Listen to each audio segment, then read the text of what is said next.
gosh, the light. I knew that light was going to be trouble. It always is. Oh man, it broke. So what am I going to do to try to repair the broken front headlight? The plastic housing actually broke right at the base. First thing, I'm going to see if the light even still works. Let's power up the bike and turn the headlight on. Yep, it works. The wiring looks intact, so I expected it to work. Let's turn it back off and unplug it. It really doesn't want to unplug. So one idea I have is to use JB Weld and just reattach the base here.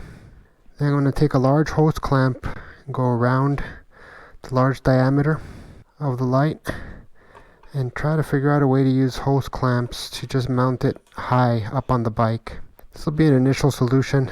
In the future, I'm looking to make a custom base. I'm going to remove the mounting bracket so I can more easily repair the housing. There we go. Now I can more readily JB Weld this part back in place. So this is my first attempt at relocating the front headlight after it broke off. So I have a large hose clamp around the housing and then a small hose clamp going through that larger hose clamp. And I'll be able to adjust the angle this way. But one of the issues is that because of the bend of the handlebars, the light is pointing a little bit to the left. I'll have to see when it gets dark what that looks like. I also want to make the hose clamps look a little bit neater. I'm also going to have to run this extension cable back up to the light. So let's unclip this extension here. There we go. And now the rear. I never did like routing it between the forks down here anyway. Yeah, so after analyzing the wiring, I've decided to keep the extension that was being run to the front here, or for the relocation of the light to the rack. I'm going to use that same extension, but now route it up towards the handlebars. Try to make the connection somewhere around here, but keep everything under the wrap. Yeah, so it's looking close to stock so far. The extension, instead of going under the forks, is now going up. Hopefully this doesn't put strange stress on the wiring. Yeah, so it just looks a little bit fatter here, but otherwise it looks stock. Now let's see when I run it up here.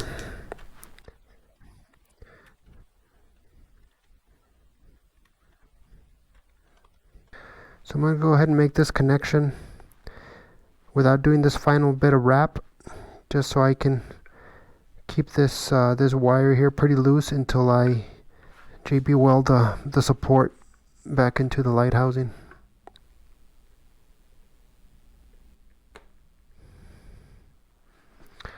Now with all that fiddling, let's make sure it still turns on. Yes, it does. But I can already tell that it's going to point to the left. I cut a piece of rubber from an old motorcycle tube. I'm going to put it under the clamp, and I think that if I do that, I'll be able to twist the light within the clamp and still get it to grip so I can straighten out the beam. There we go. That's what the rubber strip looks like. That's going to go underneath the clamp.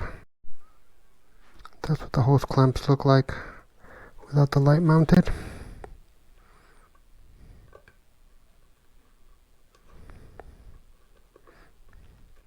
So I'm going to tighten the bottom clamp first and then see if I can twist the housing within the clamp. So that's what it looks like at night. It's a little bit off center, but I was able to get it even with the handlebars. So the beam is straight on. We're going to see if the vibration or the road impacts affects the alignment of the light, but I think it's going to be pretty solid. I'm really just checking to see if the vibration makes the light drop down lower from my set point. It's looking pretty solid right now. Yeah, and having the light mounted higher like this throws a better shaped beam, I think, than when you have it mounted on top of the fender or on the front rack. Okay, so vibration does not seem to affect the angle of the light. It stays in its position, so I think it's a good temporary mounting solution. Definitely recommend a head mounted light in addition to the electric standard light or premium light. Okay, so now that I'm happy with this temporary mounting location for the broken light, I'm going to repair the housing that broke. There's not any weight or stress on this part anymore, so it should hold pretty easily. Let's see if I can squeeze enough out of this old tubes. If not, I got some new one. This passenger seat makes for a good working surface. Just protecting it with some plastic to make sure the epoxy doesn't get on it.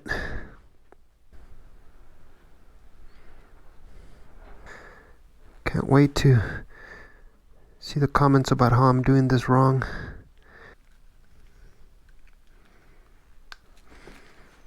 Hold it with a bit of masking tape. If you find this type of content useful, please consider subscribing and hit that like button to be notified of future content. So the final thing I did for my relocation is I put a band that I cut out of a motorcycle tube just to kind of hide the hose clamp to make it look a little bit nicer. But again, this is temporary. I'm going to work on a more permanent remounting solution.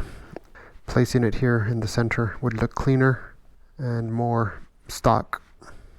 Okay, so I just undid this connector here. This connector that was part of the extension. I just undid that, took the light off, and we do a failure analysis. You can see that plastic housing actually broke from all the vibration. And that big cantilever, that's where it puts all the stress. I knew that was going to happen, but I thought the housing was metal. Guess not, it's plastic. We'll check if the light works later and mount it in a different way. I'm gonna put a hose clamp around this and strap it properly in a very different way. Anyway, first thing broken, and just from the vibration off-road.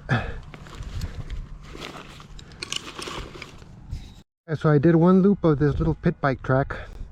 I'm gonna do a timed run now, and I'm gonna use this little track as a measurement for other electric bikes that I may purchase in the future to evaluate and to own. So let's get started. I'm gonna use pedal assist 4, that seemed to work well, and I'm in gear 4. And 1, 2, 3, go. Throttle first to start, then hit the pedals. I got a line to follow. The line that I left before was a decent line. Alright. There's some parts that get pretty loose towards the end, but this first part is pretty hard pack and doable. I'm gonna set this as a Strava segment for e-bikes. Whoa. There's some prairie dog mounds here that gotta dodge. Rear brake. Wait the outside pedal. Wait the outside pedal.